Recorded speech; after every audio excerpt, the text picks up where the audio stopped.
Assalamualaikum warahmatullahi wabarakatuh. Perkenalkan, nama saya Tiara Fitriani dengan NIM 2008010129. Di sini saya akan sedikit menjelaskan mengenai sterilisasi dan metode sterilisasi yang pernah dijelaskan oleh dosen pengampu, yaitu Ibu Apoteker Dwi Kurnia Putri, MSSI.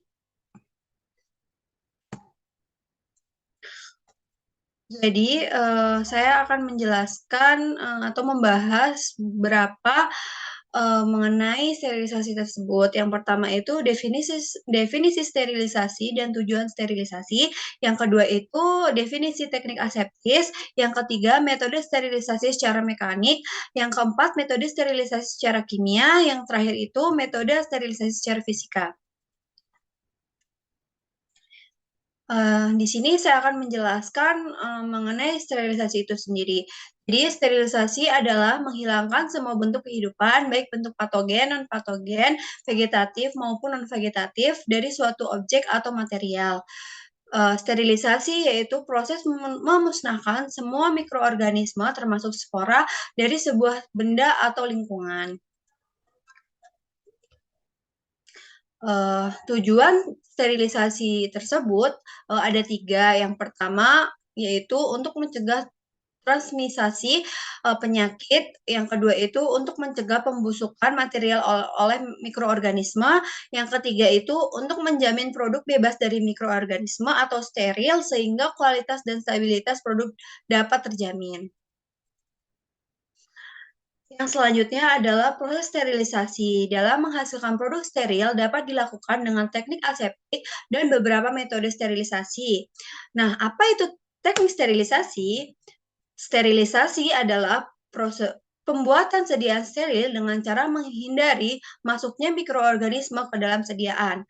Metode pembuatan produk sterilisasi menggunakan saringan dengan filter khusus untuk bahan obat steril yang diformulasikan dan diisikan dalam kontainer steril.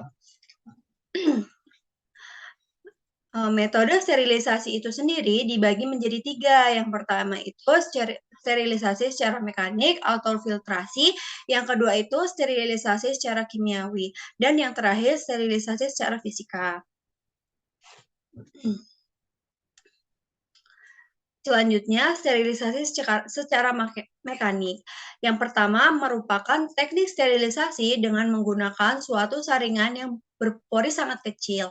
Yang kedua itu cairan yang akan disterilisasikan dilewatkan ke suatu saringan sehingga mikrobat tahan pada saringan tersebut. Yang ketiga, hanya berlaku untuk produk steril bentuk larutan dalam air.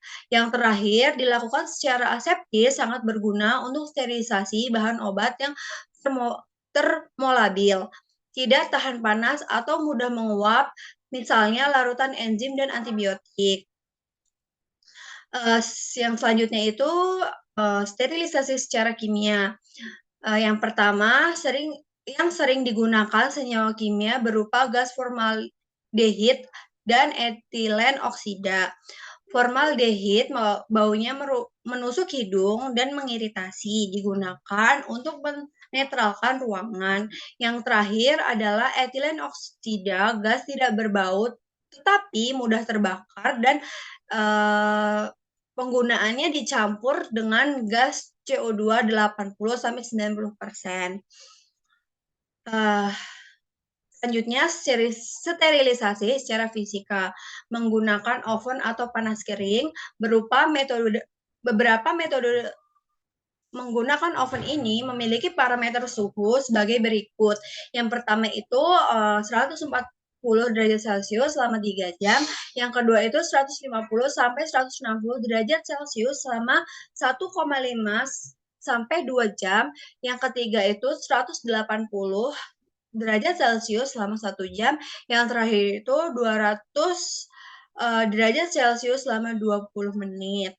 Pada sterilisasi panas kering, pembunuhan mikroorganisme terjadi melalui mikroorganisme oksidasi sampai terjadinya koagulasi protein sel. Yang terakhir adalah autoklav panas basah, yaitu metode sterilisasi yang merupakan sterilisasi yang paling efektif, yang paling sederhana, non-toksis, non-toksik dan mudah terkontrol hanya dengan cara memindahkan cara basah hanya dengan cara mendidihkan, cara basah suhunya lebih rendah dan, dari cara kering dan waktunya juga sangat singkat. Mungkin itu saja yang dapat saya sampaikan, mengenai, metode, sterilisasi. Terima kasih. Wassalamualaikum warahmatullahi wabarakatuh.